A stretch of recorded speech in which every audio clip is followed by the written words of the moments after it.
Iran ने America की आंखें नोच ली हैं। उनके बारे में 8 थर्ड एडवांस रेडार सिस्टम्स हैं अमेरिका के पास। 4 को मिडिल ईस्ट में ध्वस्त कर दिया गया है। इतना सटीक निशाना ईरान कैसे मार पाया प्रेसिडेंट ने? ईरानियन प्रेसिडेंट ने वीडियो मैसेज में यह कहा कि अगर गल्फ कंट्रीज अपने देश से अमेरिका का अटैक नहीं होने देते हैं तो वो और कोई अटैक नहीं होगा गल्फ देशों पर, क्योंकि एक हफ्ते में ईरान ने दिखा दिया कि हम क्या दहशत कर सकते हैं। 24 घंटों में 80 से ज्यादा इजरायली फाइटर्स ने 230 बॉम्ब गिराए हैं। कि सऊदी अरेबिया बहुत बार बैक चैनल कम्युनिकेशन करने की कोशिश कर रहा है, इसी तरीके से एक सुलह निकाला जाए। ईरान ने भी बात साफ कर दिया है कि अनकंडीशनल सरेंडर जो डोनाल्ड ट्रंप कह रहे हैं वो सपना है, वो रशिया इसमें मुस्कुरा रहा है, पुतिन यहां मास्टर स्ट्रोक खेल रहा है। Russia specific intelligence information share कर रहा है ईरान के साथ है, तो नंबर 2 पर चाइना भी आता है।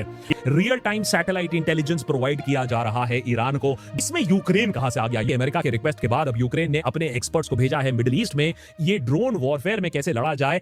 ईरान की अगर हम बात करें तो एक बहुत बड़ा चाल, शतरंज की एक बाजी चेकमेट करने के लिए ईरान ने भी खेला है। अगर हम अमेरिका की क्रोध की बात करें तो उसका क्रोध दिन ब दिन और बढ़े जा रहा है। एक हफ्ते का फ्रस्ट्रेशन, अब जिस देश पर वो डेमोक्रेसी लाने की बात कर रहा था, रेवोल्यूशन लाने की बात कर रहा था, उसी देश को बहुत बुरी तरीके से बम बरसा रहा है। तेहरान जैसे खचाखच भरे शहर पर भी बम बरसा रहा है।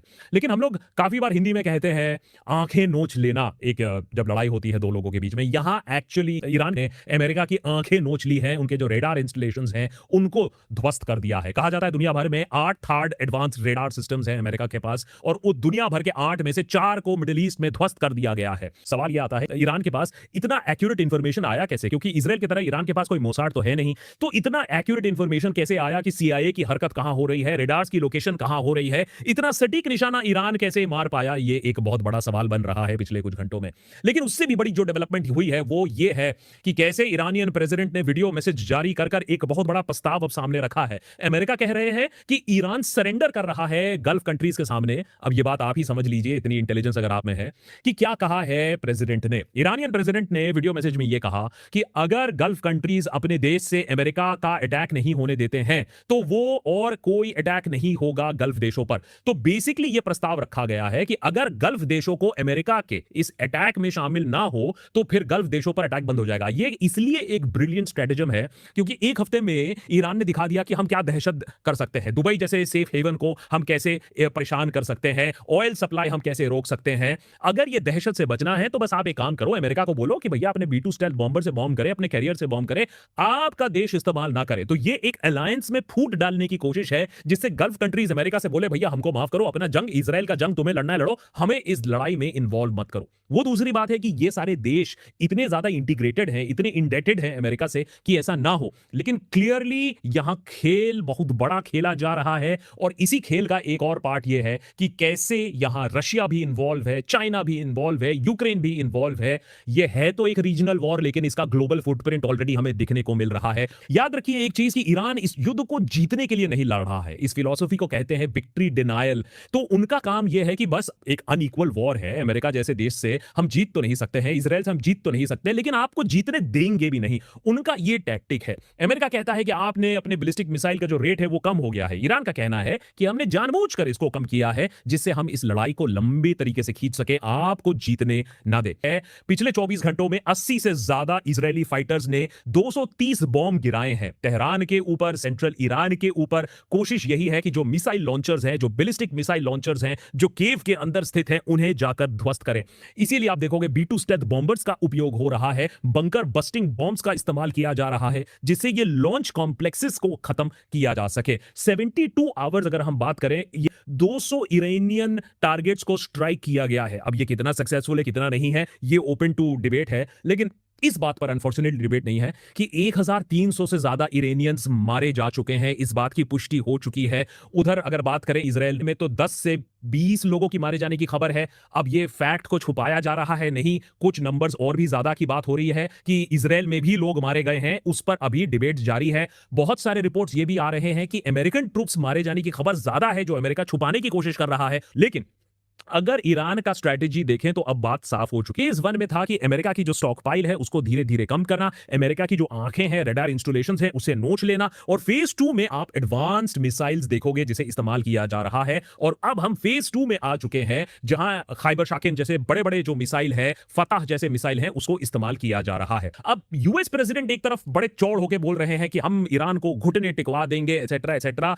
लेकिन दूसरी तरफ जो ईरान के प्रेसिडेंट है वो आके साफ साफ बोल रहे हैं कि हमें कोई इंटेंशन नहीं है अमेरिका के साथ सुलह करने का, लेकिन सिग्निफिकेंटली ये जो एक अलायंस है उसमें फूट डालने की कोशिश हो रही है, गल्फ कंट्रीज को अमेरिका से दूर करने की कोशिश हो रही है। तो इतना बड़ा जो अनाउंसमेंट आया है, ये आया कैसे? हुआ ये है कि सऊदी अरेबिया बहुत बार बैक चैनल कम्युनिकेशन करने की कोशिश कर रहा है, जो लीडरशिप ईरान में बाकी है उसके साथ बातचीत करके कि किसी तरीके से एक सुलह निकाला जाए, क्योंकि ये पूरे रीजन के लिए काफी डेंजरस है, ऑयल ट्रेड के लिए काफी डेंजरस है, पीस के लिए काफी डेंजरस है, पूरे मिडिल ईस्ट की रेप्यूटेशन के लिए भी और बिजनेस के लिए भी काफी डेंजरस है। तो अब समझ में आ रहा है कि सऊदी अरेबिया ने कोशिश करके बार बार ये कोशिश किया है कि कोई ना कोई मिडिल ग्राउंड निकाला जाए, और ये लग रहा है एक मिडिल ग्राउंड है कि आप हमारे ऊपर अटैक मत करो, आप अमेरिका के बेसिस को हमारे ऊपर अटैक मत करने दो, हम आपके ऊपर अटैक नहीं करेंगे। क्या ये डील होल्ड करता है? ये देखने वाली बात है, क्योंकि आज हमने देखा कि दुबई एयरपोर्ट पर फिर से अटैक हुआ है। तो ये होल्ड पर होगा, ये सक्सेसफुल होगा, ये बताना अभी काफी मुश्किल है। लेकिन जहां तक यूएस के साथ बातचीत करने की बात हो, तो एक तरफ डोनाल्ड ट्रंप कह रहे हैं कि ये तो भीख मांगेगा मेरे सामने, लेकिन ईरान ने भी बात साफ कर दिया है कि अनकंडीशनल सरेंडर जो डोनाल्ड ट्रंप कह रहे हैं